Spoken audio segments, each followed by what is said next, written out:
Imagine living in a town where everyone knew everyone. A place where doors were left unlocked and secrets were unheard of. Then imagine one of those secrets was a killer. Not a stranger, not an outsider. Someone you waved to every morning.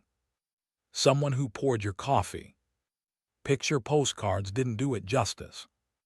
Quaint shops, blooming window boxes.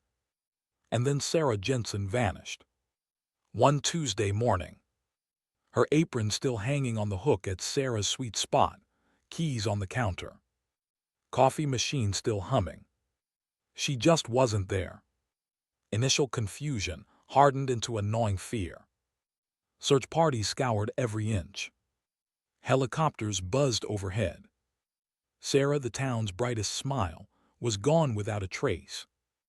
The perfect facade of Harmony Creek began to crack. But for some, the confusion was shallower. Whispers started. He always watched her. Too friendly, maybe, they spoke of Thomas Barlow. Pillar of the community. Head of the historical society. He organized the search efforts. Offered condolences to Sarah's parents. But a tremor ran through certain conversations. Just a chilling sense of something off. Fear of being wrong, of pointing fingers without evidence, kept those whispers from becoming accusations. They stayed trapped, suffocating in the quiet corners of Harmony Creek. The trail went cold. Sarah's face, vibrant on missing posters, faded under the sun. Her parents, stooped with grief, walked the streets like ghosts. Life, relentless, trudged on. The swing set in Sarah's yard rusted. Dust settled on her coffee shop counter. And he was still there. Buying groceries. Attending town council meetings. Living among them. The monster hidden in plain sight. Sarah's memory became a haunting presence, a constant ache in the town's heart. Years bled into each other. Until Detective Miller arrived. A re-examination of forgotten evidence. He didn't look for new clues. He looked at old ones differently. A dismissed interview. Gable, Sarah's elderly neighbor, had mentioned Thomas Barlow. He just stared at her. Always a detail considered irrelevant then. Now it resonated. A tiny fissure in the town's wall of silence. A forensic re-examination of an old scarf. Microfibers told a story. The pieces clicked. The long-held suspicions confirmed.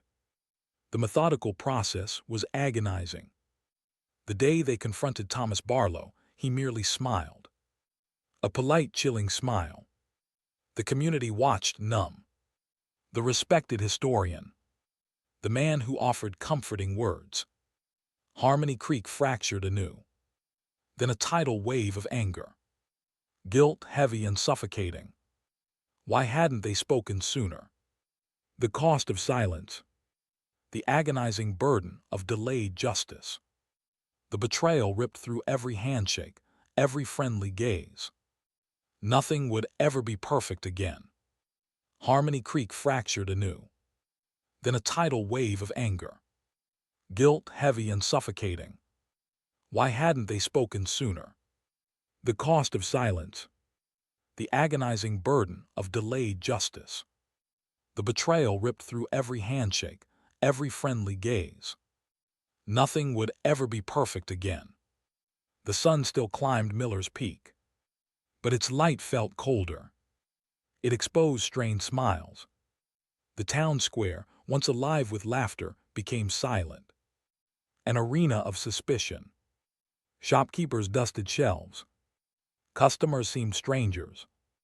Henderson's bakery chime felt mournful. Her cinnamon rolls sat untouched. People bought essentials. No lingering chats. No shared recipes. The ease was gone. Sarah Jensen's name, once a soft echo, now rang sharp. Every face recalled her last smile. Crushing realization, the killer had stood among them. Clinked glasses. The horror wasn't just Sarah's fate. It was complicity of proximity. A collective shiver ran through Harmony Creek. A phantom chill no fireplace could banish. They remembered the killer's easy laugh, the volunteered hours, the shared stories. Every memory, once innocent, now poisoned. Old man Fitzwilliam sat on his porch, a permanent fixture, his friendly nod gone, replaced by a vacant stare. He'd seen 80 years, seen the killer grow up, seen Sarah play, his guilt a visible weight, hunching his shoulders. Martha's diner, usually bustling, echoed with hollow clatter. Plates cleared faster. Nobody lingered over coffee. The newspaper, usually passed, lay folded. Its headlines screamed the truth they had lived beside, or knowingly in denial. Questions festered. Why didn't someone connect dots? That fleeting glance, that odd comment. The killer seemed too helpful, too interested. Fragments dismissed as quirks now solidified. Damning evidence. Townspeople replayed interactions, scrutinized every word, every gesture. A woman remembered a strange gleam in his eye, dismissed as pride. A man recalled a fleeting, masked anger. Puzzle pieces scattered. The horrifying picture, now complete. Children once free, now held tighter. Parents whispered warnings. Innocence evaporated, replaced by gnawing fear. Playgrounds emptier. Bike rides shorter. Trust shredded. What if other secrets? Who else harbored darkness? The unmasking hadn't brought peace. It ignited paranoia. Every polite smile hinted menace. Every kind word, deception. The creek, its namesake, flowed differently. Its murmur sounded like lament, carried grief, shame downstream. Sarah's small, white memorial near the oak tree, once a beacon of loss, now shared reckoning. Flowers appeared daily, not just family, neighbors, strangers, each petal a silent apology, a whispered promise her memory wouldn't be shrouded by blindness. Justice arrived. It felt incomplete. It hadn't healed. It merely exposed the wound. Trial, conviction, headlines, punctuation. Scarring Harmony Creek forever. The town lost more than Sarah. Its belief in itself, in neighbors, in safety. The illusion shattered. Fragments of doubt. The chilling echo of what might have been. Had they listened? Silence, once comfort, now torment. The question wasn't who. It was how could we be so wrong? What does this make us? Community prided itself on closeness. Now values felt hollowed. Empty vessels of regret. Every future meeting, potluck play, viewed through a jaded lens. Harmony Creek was no longer idyllic peace. A monument to terrible truth. A stark reminder. The monster isn't under the bed. It smiles from across the dinner table. Sometimes the most dangerous secret is known by all. A fresh pair of eyes scanned the brittle file. Detective Miller, new to Harmony Creek, unburdened by old loyalties, found the forgotten piece. A brief mention by old Mrs. Henderson weeks after Sarah vanished. She talked about Robert Maxwell, pillar of the community, always so helpful. But also how his fishing boat had been mysteriously out of order that specific weekend. A detail dismissed as small-town gossip, a busybody's observation. Miller saw more. A flicker of something. A gap in an otherwise meticulous alibi. Maxwell, president of the Historical Society, coached Little League. His smile a fixture. His absence on the lake a forgotten footnote. Old marina logs. Weather reports. Sarah's last known route. A pattern emerged. Whispers became echoes. Connections formed. The out-of-order engine was a lie. His boat, a private escape, was operational. The net tightened. Discreet interviews. Revisiting old terrain. Cadaver dogs returned to the woods near the lake, where Maxwell often fished. This time they lingered. A scent, faint but undeniable, clung to a patch of disturbed earth. A piece of fabric, small but enough, from a unique brand Sarah favored. A silent scream from the ground. The afternoon sun streamed into Robert Maxwell's impeccably kept living room. He offered coffee, always composed. Miller sat opposite him. The air grew heavy. No sudden movements, just a calm, unwavering stare. Miller laid the evidence on the polished mahogany table. The fabric swatch. Robert's eyes met his. The smile faltered. A tremor ran through his hand. The composure shattered. The mask dissolved. A chilling silence. Then a quiet, guttural admission. Words spoken too softly, too easily. Words that confirmed every unspoken fear. Every gut feeling. Every dark thought. Not a distant hum, but a piercing cry echoing through Harmony Creek's sleepy streets. Lights flashed, painting the familiar houses in garish red and blue. Neighbors emerged. Porch lights flickered on. Robert Maxwell, hands cuffed, face ashen, was led from his home. Not in some darkened alley, but the man who waved from his porch. The man who organized the bake sales. The man who consoled Sarah's parents. A collective gasp rippled through the onlookers. Faces twisted in disbelief. Then, in dawning horror, the whispers began again, louder now. Not speculation, but raw, bitter truth. We knew. A woman clutched her husband's arm, tears streaming. A man shook his head, a single sharp sob escaping him. Guilt etched itself onto every face. The killer wasn't a phantom. He was their friend. The betrayal cut deeper than any knife. We knew. A woman clutched her husband's arm, tears streaming. A man shook his head, a single sharp sob escaping him. Guilt etched itself onto every face. The killer wasn't a phantom. He was their friend. The betrayal cut deeper than any knife. The town hall air became a vacuum. The detective's final words hung heavy, a death knell for Harmony Creek's innocence. Sarah's mother collapsed into her husband's arms. Her wails echoed off the high ceiling, raw and guttural. A son's fist slammed against a chair, wood splintering. Not at the detective, nor the empty podium. They found each other. People who shared coffee, walked dogs, waved across fences. A woman met another's gaze. Both had seen him, thought it. Too ugly, too impossible. So they buried it. Under pleasantries, forced smiles. Now it clawed its way out. The shock gave way to a chilling wave. Not just for Sarah. The endless, torturous years of not knowing. For the killer living among them. Eating at their potlucks. Attending their church. Offering condolences to Sarah's grieving family. A monster in plain sight. They had let him. They had, in their silence, protected him. The collective weight of that realization was crushing.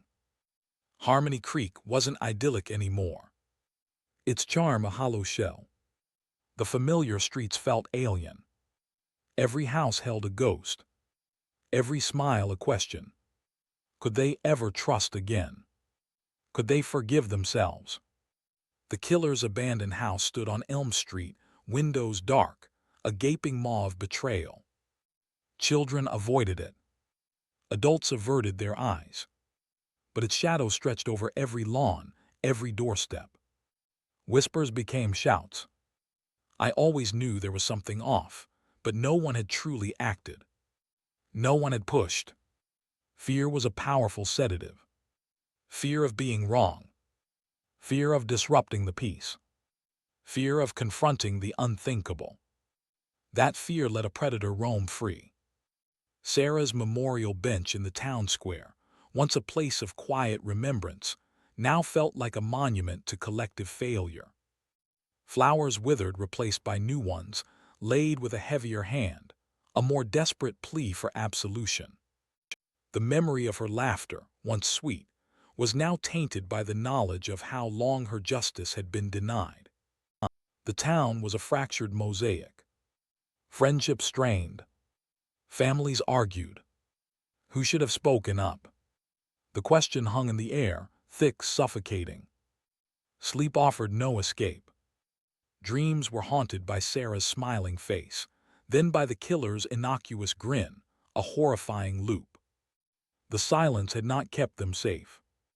It had trapped them, and the echoes of that betrayal would ring in Harmony Creek for generations. Their secret, now exposed, had shattered them all. Detective Harding traced the grainy photograph. Reverend Miller, leading Sarah's search, arm on her mother. A pillar of strength. Hypocrisy, a festering wound beneath Harmony Creek's surface. Harding found the missing piece, a scribbled note from a decade-old interview. Sarah's friend Clara. She never took it off. Her grandmother's pendant. A little bird, dismissed as minor. For Harding, it was everything. A distinct thread in a tapestry of lies. He rewatched old town footage. Events, bazaars, fairs. His gaze fixed on backgrounds, furniture, shelves, Miller's study. Then a flicker. Harmony Creek Bake-Off. Camera pan Miller's home, showcasing antiquities, books, trinkets. Swept across a mahogany bookshelf. Harding's breath hitched. He froze the screen. Between a King James Bible and a porcelain shepherd sat a small wooden bird. Intricately carved. Sarah Jensen's pendant. A perverse trophy. In plain sight for years. Realization hit. Their respect for Miller, blinding faith. Every parishioner admired eclectic tastes, rationalized it. Another collectible. Anything but truth. Harding moved fast. A team descended. Miller was mid-sermon. Speaking of redemption. He saw police lights. His voice faltered. A tremor ran through the congregation. They found Sarah's remains where the pendant suggested. Deep in Miller's private rose garden. The exceptionally rich soil, the same soil Mrs. Gable years ago described smelling different, not compost. Something sinister. Miller offered no resistance. His eyes, once benevolent, now empty, cold. A momentary rage. A desperate cover-up. His audacity, victim in plain sight. Mocking their devotion. Testament to his control. And their denial. Harmony Creek fractured. The man who comforted Sarah's parents. Shame was a tangible weight. Guilt choked the air. Every face had seen it. Whispers turned to self-recrimination. So willingly deaf. Their silence wasn't just fear. It was collective worship. Elevating a monster, protecting him. At justice's cost. The foundation crumbled. They nurtured the darkness that devoured them. The truth didn't set Harmony Creek free. It shattered it completely. The peace, a fragile illusion, crumbled. Faces etched with profound, aching shame. Sarah's ghost in every shadow. Their own complicity in every mirror. How had they missed him? Laughed at his jokes. Questions clawed. The town square, once a hub of camaraderie, became a silent monument. A testament to collective failure. No one met a gaze. Pleasantries felt like lies. Every past interaction with him, a fresh wound. Henderson, who praised his gardening, wept in the grocery aisle. Davies, his chess partner, stared at the board. Only a killer's pawns. It poisoned the very well of their shared history. Justice finally served tasted bitter. A heavy, suffocating weight. Sarah avenged, yes. But at what cost to their souls? Relief was temporary, quickly overshadowed by gnawing guilt. They had lived beside a monster, protected him with their silence, their politeness, their unwillingness to challenge normal, a collective blind spot, a tragic communal lie. The name now mocked them. No harmony left, a haunting silence where trust once resided. The killer was gone. His presence lingered, not in his shadow but in theirs, in the doubt planted deep within every heart, in the stark realization evil hides easily, not just in plain sight, but within our cherished illusions. It forces a question: what truths do we willingly ignore for comfort? What silence do we mistake for true peace?